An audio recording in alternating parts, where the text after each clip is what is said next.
I mean, I knew I had trouble before I went to school because I struggled, but it was school that, like, where it's right in my face, right? It's because you don't fit in. I mean, I didn't fit in. I mean, I saw like all the other students being able to achieve and pick things up in ways that I couldn't, right? So no matter how much my parents told me that they loved me and I was a wonderful person, every day my experience was like 5 days a week, I'm in that classroom from 9 o'clock till 3 or 3:30, and my experience is very different than what my parents are telling me. So Barbara, I'm going to pick up right where you left off, and thank you everybody for joining us, and get comfortable because I feel like we have so much to discuss here, and there's so much hope that you bring to the table in a dialogue that is happening behind closed doors, and crying parents in cars and crying students, and self-worth and confidence. And you are a pioneer of solving the problem because you yourself had to solve the problem. I did. Barbara Arrowsmith, even though Arrowsmith is your middle name, but you go by that. Well, I answer to almost anything, like Barbara Arrowsmith, Barbara Arrowsmith-Young, Okay. whichever works, yes. I prefer, what would I call you, a genius? Can I call you that? You can, but I don't know. I think I maybe have a genius in a very specific area related to problem solving in terms of learning difficulties. But I don't know overall that, especially given my experience growing up where I had incredible unevenness in my abilities, where some things I was incredibly challenged and impaired, and other things that I could do with ease. We're gonna start right at the beginning and go into as much as we can. And we're sitting right now in the Peterborough location of the Arrowsmith School. And you were from the Peterborough area. Yes. So I love that that's a connect we share a same hometown. When did you realize that you had a learning difficulty? I'd say probably around age 3 or 4. So actually before I started school, I was incredibly clumsy and uncoordinated and very, very accident prone. I didn't know why. I mean, later on I learned it was part of my brain that wasn't functioning, but I would constantly be bumping into things, tripping over things. My mother really thought I would be dead by the age of 5. I was so accident prone. So I knew there was something wrong because I saw other children not being as clumsy and uncoordinated as I was. I find it interesting because your mom was a teacher. Yes. Did she sort of say, okay, red flags, my daughter Barbara's struggling? How did they diagnose you? And what year is this? I mean, what era are we talking about? This was in 1950s. So I started school, I think it was 1956.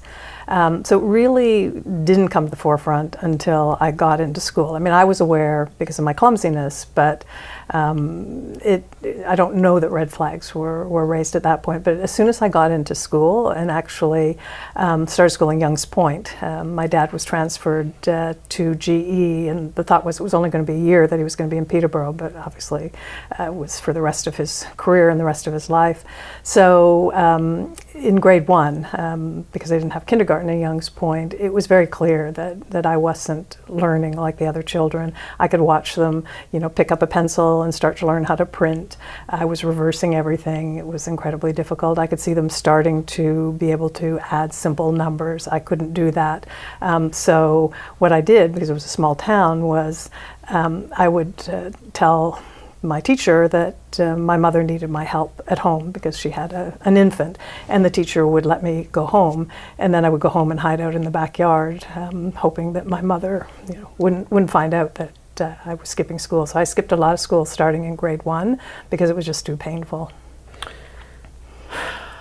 I want to talk about what you were talking about before, and I know we may have been rolling, but I want to bring this up again because you said something to me that just is so important, and why it's important to disrupt sort of the education system, but not just disrupt the education system, offer choice for students who struggle. And what you said was, no matter how much my mom told me, no matter how much my dad told me that I was good or I was smart or I was capable, the rest of the world, which is a huge component of our children's lives, and I think we underestimate that, was telling them they weren't.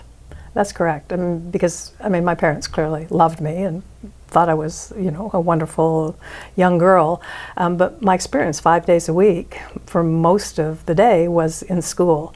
And there my experience was that I wasn't wonderful, that I couldn't do what all the other students were doing. And it was embarrassing. It was really painful. So when we moved to Peterborough and I continued in grade 1, my strategy was, instead of playing hooky, I would spend long periods of time in the washroom. So I'd put up my hand and tell the teacher I had to go to the washroom, and then I would just stay in the washroom. And I think actually my teacher didn't mind that, because she didn't really understand why I was struggling, why I couldn't write, why I was struggling with reading, lots of reversals. If I saw was, I would read it as saw. If I saw, 12 and 15 and had to add them, I would add the 1 and the 2 and the 4 and the 1, and so my answer didn't make any sense because the numbers didn't mean anything to me. So the whole world was confusing, and I got the strap in grade 1. I don't know quite what the rationale was, whether that would, make me learn more effectively. I just really think, at this point I have compassion for my teachers, because they just didn't really understand why I couldn't learn, and maybe felt that it was that I wasn't trying, but I was trying really, really hard. You don't know what you don't know. The teacher feels like they're not doing their job because you're not delivering on what they told you should be able to deliver on, because they're doing their job. And it creates this big conundrum. What I hear from so many people, and why I get so passionate about the education system, is because exactly what you're saying. And I understand that we need a certain amount of grit and resilience and struggles and healthy stress to build the character and build who we are. And let's be honest, elephant in the room, what you've been able to accomplish has a lot to do with those struggles that you endured. But it does, yes. The mental health toll. You tried to take your own life when you were in grade 8. That's correct. It was towards the end of grade 8, and I just couldn't imagine what high school would be like. I had struggled so much through elementary school, and I just saw no future for myself. It was incredible, incredible despair. The blessing was, because of my learning disability, I didn't really understand how one went about ending their life. So I did what I thought one did, went to bed with the assumption that I wouldn't wake up the next morning. And then when I woke up, rather than being excited that I was still here, it was another opportunity to attack myself, that I couldn't even get that right.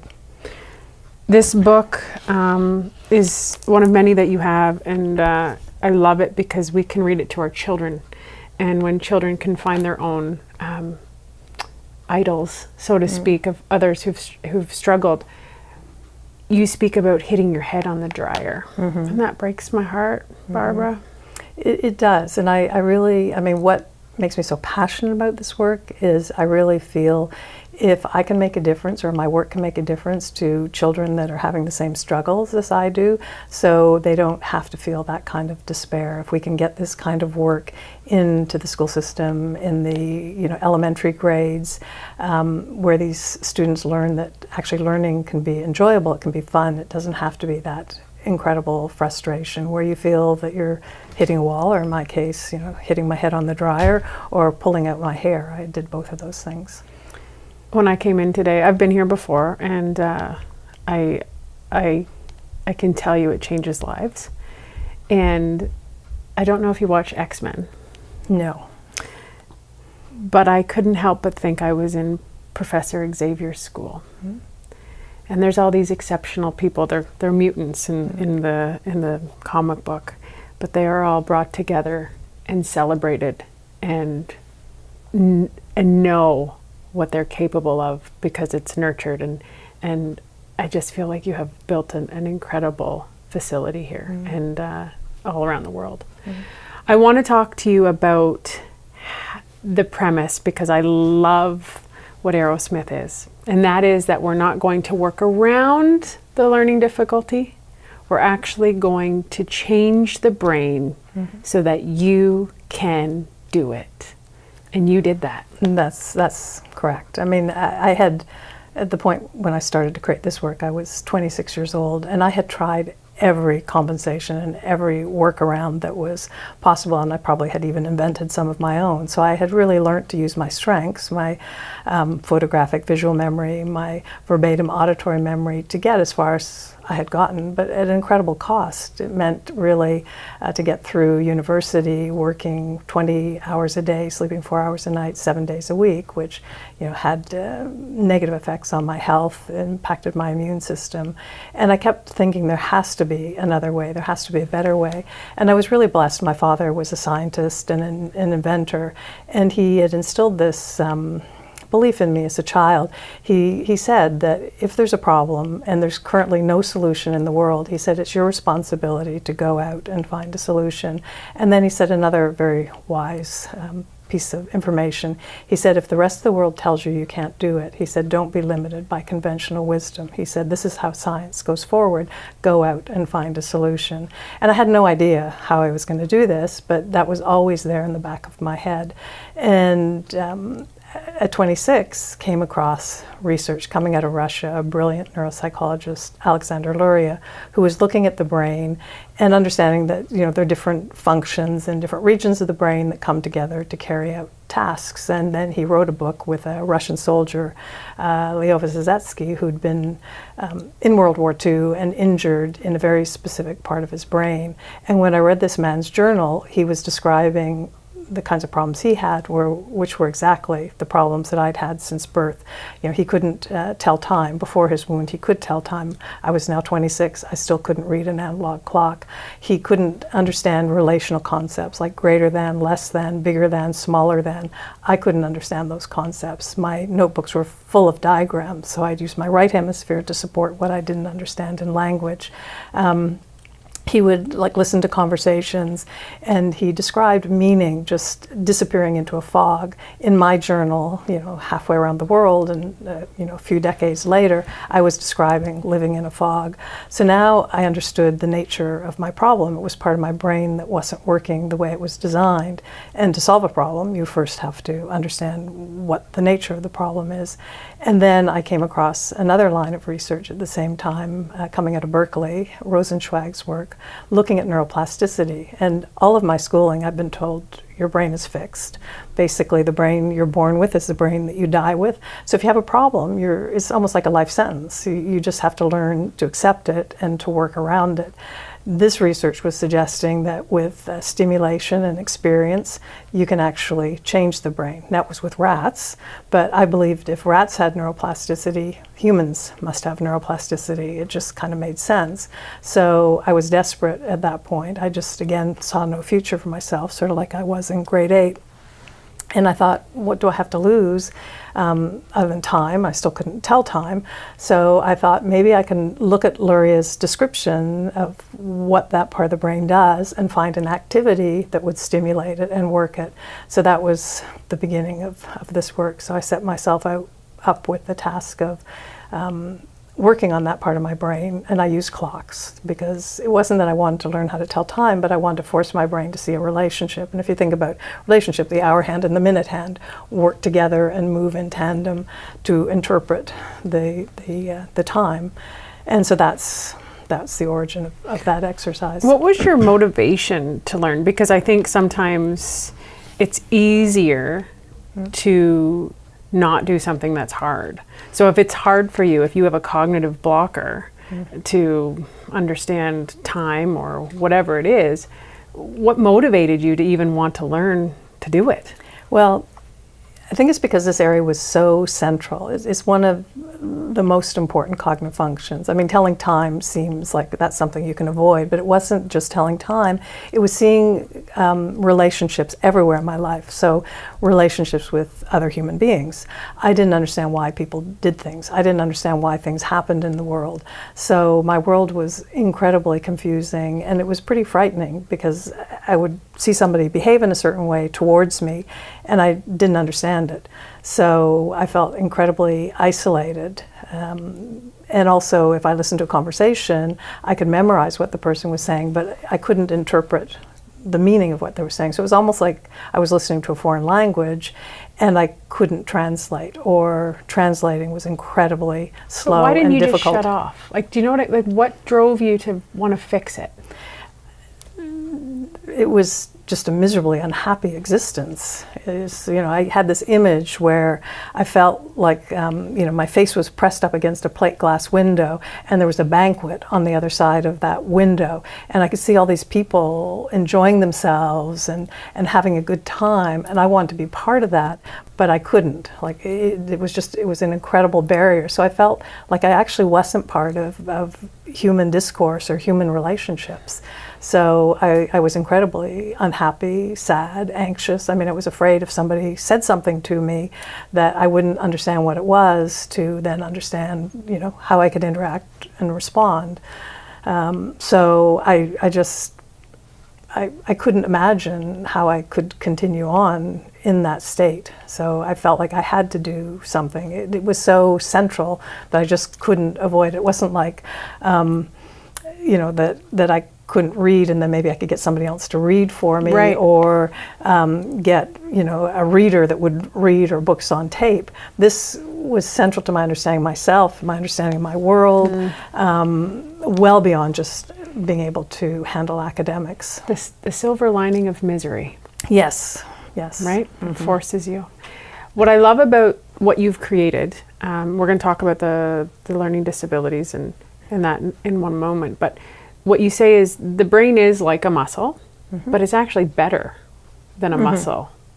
Can you explain that in terms of what happens when you learn how to overcome these obstacles that are That's hard right. for you? Yeah, so the premise is you find a task or an activity that is going to work that part of the brain without the support of other areas. So it's kind of like a laser focus going in, finding the level that you need to start at that isn't too easy, which means then there's no stimulation, or too difficult, and then the brain can't engage. So find a task or an activity, start at a level that's kind of like exercise. You have to strain to some extent. You improve, you come up to that level, then you keep stepping up the level of difficulty until that cognitive function or that area is functioning the way it's designed to. Usually at an average level. In some cases we can bring areas up to above average. And then the idea is that once that area is functioning in the way it's designed to function, it gets its own stimulation afterwards by working within a neural network. So if we're reading, multiple areas come together to read. Now if we've improved, say, the visual memory for symbol patterns, that area now is working in concert with those other areas, and it gets stimulated, so you don't have to keep doing the exercise. Whereas before, if that was weak, build on it. That's right. If it was weak, it was a drag. It was pulling the rest of those areas that were functioning well down when performing that task, such as reading. So now this area's come up and it's engaged in the neural network involved in reading, and by being used now it's getting its own stimulation. It's just fascinating, right? Because it's so connected. Like you can't separate one from the other. Absolutely. You need this with this. We are one entire system. It's you can't solve this without dealing with this as well. I'm fascinated with how many adults are on the other side, and I know parents, all of a sudden it's like a click for them, because they're like, that's what I struggled with, and now they see their child, but now we have this language and these tools to actually support and help them. I'm going to talk a little bit about the number of problems that you have that you address here, and then I'm going to talk about who doesn't fit into this and why. Right now do you have 19? 19 learning, and I really hate this word. We're gonna have another conversation about learning disabilities. We're gonna call it learning difficulties. Motor symbol sequencing, symbol relations, memory for information or instructions, predictive speech, Broca's speech pronunciation, auditory speech discrimination, symbolic thinking, symbol recognition, lexical memory, kinesthetic perception, kinesthetic speech, nonverbal thinking, narrow visual span, object recognition, spatial reasoning, mechanical reasoning, abstract reasoning, primary motor, quantification, sense. What I wanted to ask you about this is, Do the children that come or take part in the Arrowsmith programming, whether at the school or within their own school, do they have to be clinically diagnosed by a doctor under this, or do you do it here for them? Okay, so the students, most of the students that come have experienced some kind of difficulty in learning in school. They don't necessarily have to be formally diagnosed. Okay. Often it's a parent that will recognize the challenge or the difficulty that their child is having, and they haven't gotten a formal diagnosis of what we call a learning disability here in North America. And then once a student comes to the program, we put them through the assessment, looking at the strengths and weaknesses in those 19 cognitive functions. And then we come out with a unique learning profile. And this profile will say, these areas the individual is functioning very well. These are average or above average. This area might be a mild level of difficulty. This one might be moderate. This one might be severe. So we create that unique cognitive profile that gives a lot of insight. I mean, what we find is parents, once they go through that profile, say, now I understand why my child behaves in this way, or why they struggle in this way, why they're gifted in this way, because often parents will be confused because they'll see in certain areas the child can excel and do very well, and then other areas they can't. And this gives the explanation to that unevenness because it's looking at different cognitive functions. Isn't that true for everyone? It is true for everyone. I mean, we have lots of adults that come to this program that would never be considered learning disabled or having a learning difficulty, but they've known all their life that there's an area that they just feel has caused them difficulty. I remember a retired professor from the University of Toronto that came in at 74, and she'd never been able to recognize faces, and it always bothered her. It hadn't impacted her in her career, but she decided at 74, I'm going to work on that function. We have a program for that. She did, and now she can recognize people's faces, and she's a lot happier. Isn't that incredible? Like you know, we always think about ourselves, right? And I'm thinking about me and numbers and accounting, and like I know you couldn't read maps. Maps to me are like but I'm amazing with directions. You know, it's just funny that we can find ourselves in all of this. I love this because for so many parents too, and I don't know if this is across the board in other. We're in Ontario and Canada, but often you're recommended to get a psych ed assessment, which can take such a long time, and also if you do it privately it can be really costly. So that isn't always necessary, I guess is what I'm getting at. It isn't necessary. And even if somebody comes to us and has had a psych ed assessment, I mean, it's interesting, we will look at it. However, we have to do our own assessment because most psych ed assessments, a lot of the tests that are used are what I call composite. So the measures are calling on multiple cognitive functions to perform that task. We have to go under that and look at the individual cognitive functions to see the strengths and weaknesses. So we have to do our own assessment because that tells us these are the areas we need to work on, these are the areas we don't need to work on. I never want to, waste a child's time working on areas that they don't need to work on. How are you today, cognitively, and your learning and everything? Well, so I'm getting a little older. Fun fact, I'm we all do. A little of that cognitive decline that they talk about. I like to think maybe it's just I'm a little tired. But the good news is, because I know the cognitive areas and I have programs for them, that I can actually kind of tune up my brain as I'm getting older, and maybe some of those synapses aren't firing or neurons aren't firing in the way that I'd ideally like. But I have none of the difficulties that I had growing up. I mean, I can make connections. I can understand why things happen. I worked on that part of my brain that located sensation on the left side of my body, so I'm no longer clumsy. Is it conscious for you? Like, do you have to think about it, or did you No, just... it's just automatic now. I can navigate, I can read maps. I travel all around the world now speaking and talking about this work and meeting with researchers, and I never get lost, whereas before I always had to add in at least an hour, sometimes 2 hours of what I call lost time to allow myself to get lost multiple times before I found my destination. Now I can find the destination, and I actually prefer maps to GPS now because I like to see, the kind of the layout and the structure and the spatial relations, which before it was almost like I lived in like a flat earth, right? I just didn't see how streets connected. I couldn't interpret maps, and now I can.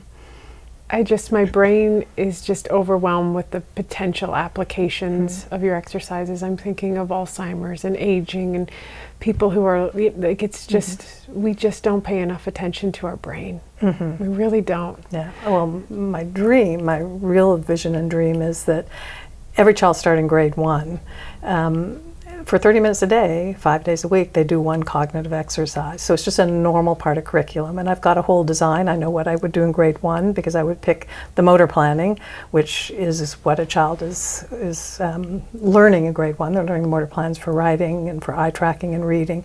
Grade 2, I do the visual memory because that's really important for learning spelling and word recognition. Grade 3, I do the numeracy piece. Grade 4, I'd probably bring in the reasoning. Grade 5, I'd do the symbolic thinking. And imagine, like, every child would be getting good cognitive stimulation because what do we learn with? We learn with our brains. We go to school to learn. So a tiny amount of their day would be taken up stimulating the brain. And then each school could have also a cognitive classroom for the students that have more areas that might need a little bit more intervention. So there'd be this beautiful kind of stream that all children are working on stimulating cognitive function, and then there'd be no stigma. I mean, there's still tremendous stigma to having a learning difficulty, where often children get bullied, they get made fun of. Everybody would be doing the cognitive program, so every child would benefit. We've done that in a school in Australia with tremendous results. We've now just done that, I think, in 3 schools in North America, and we're just analyzing the results. Again, just every child in grade 1 doing a cognitive exercise. I would love to see that implemented. I would just love to see that. And that's the thing. I mean, we're in a physical location, but your dream is to have this programming accessible to every student. Absolutely, in every school around the world, and that's a big part of when I travel and speak. We're now in schools in Spain, we're in Thailand, we're in Malaysia, South Korea, Australia, New Zealand, Canada, United States. I may have missed some countries, but that's the goal. What I find so profound about we've come a long way. And I think it's super important to celebrate the successes and the achievements we've made as a society and recognizing and embracing. And we've come a long way, but we're always moving forward and we always can improve. The brain can change. Absolutely. That's so powerful. To me, it's incredibly powerful and it's incredibly optimistic. Like, things that we thought were immutable, unchangeable, we now know can be changed. I mean, learning difficulties, but also, there's great research looking at, post-traumatic stress disorder, obsessive compulsive disorder, all sorts of conditions that before we thought people had to live with, depression, anxiety. If we can kind of understand neuroplasticity, understand the principles of it, and how we can harness that, it has incredible implications. There's research now looking at chronic pain and neuroplasticity. I mean, to me, it's very, very hopeful. And what is life without hope? And your dad gave you that, right? Your mom too. Yes. But they gave you that hope that you had a job to do. I did, and that there was a possibility that I didn't have to stay stuck in all the pain and suffering that I lived in. And you certainly achieved it. And I don't know how much of this you want shared, and if you don't, we can cut it out. But I did ask you off camera if you had children, and you answered no, that you were unable to have children possibly because of the stress that had built up in your life because of all of the trauma that you've had endured. And I said, but you ended up having so many children. It's a favorite part of my job is when I get to travel around the world and go to schools where my program is implemented. My favorite part is actually going in and talking to the students and hearing their stories and hearing the changes that have happened in their life and what they like about the work, what their favorite exercise is. That I absolutely love. And also hearing, their struggles that they've overcome, meeting little children like 10 and 11 that have, anorexia or suicidal thoughts because of the struggles of their learning difficulty, and no child should feel that much pain. So that's what keeps me going. I have beside my computer at home, because sometimes I get discouraged, I have a little picture of a young... She is human. Yes, I am. Of a young girl. She was the first student. Her parents were both medical doctors in Toronto, and they came to me, and the little girl was 5. And I hadn't ever worked with anybody quite that young, but they were really insistent. So I took some of the exercises, I made them simpler, and she had a lot of areas of difficulty. And so I keep her picture beside my computer to remind myself of all the children that can be impacted. She's now a medical doctor in Toronto, right? And I think what her future would have been like, because she had significant learning difficulties, obviously bright, and significant learning difficulties. So it's just, when I get discouraged, I look at her picture and I just think of all the other children out there that can have a different future if we get this work out. And I'm very clear too that my work isn't the only work that can benefit children. It's a piece of the puzzle. And I think there are a lot of people now working on this puzzle to try to make a difference. Takes a village. Yes. It truly takes a village. Yeah. And the other thing I want, and I know you know this, and you say this point often, humans are natural learners. Mm-hmm. So when somebody doesn't want to do their homework, I think sometimes we often think that they're a lazy child, and we often put these labels on these kids, and you need to look beyond the behavior, because everybody wants to learn. It's innate. It's how we are wired. Exactly, mastery motivation. Like, we want to master things. Yeah. And exactly, if a child is avoiding a certain aspect of learning, there is a difficulty there. I remember one student thinking her middle name was Can Do Better, right? Because that's all she heard, Devora Can Do Better, so she came to me and thought that was her middle name, because that's all she heard, right? Or not trying hard enough, like all those labels that we put on children. And these individuals are working probably 50 times harder than the child that's excelling and doesn't have these difficulties. And that's how I felt, like that I was working so hard just to tread water and keep my head above water. If we don't create mentally healthy children, and that means confidence and believing in their self-worth and knowing their true capabilities, we will not have mentally healthy adults. Exactly. And there was a brilliant study that was actually done here in Canada, very proud of us Canadians. It was done by the Learning Disabilities Association of Canada. And anybody's interested, you can Google Learning Disabilities Association of Canada. It's called the Putting a Canadian Face on Learning Disabilities, so PACFOLD.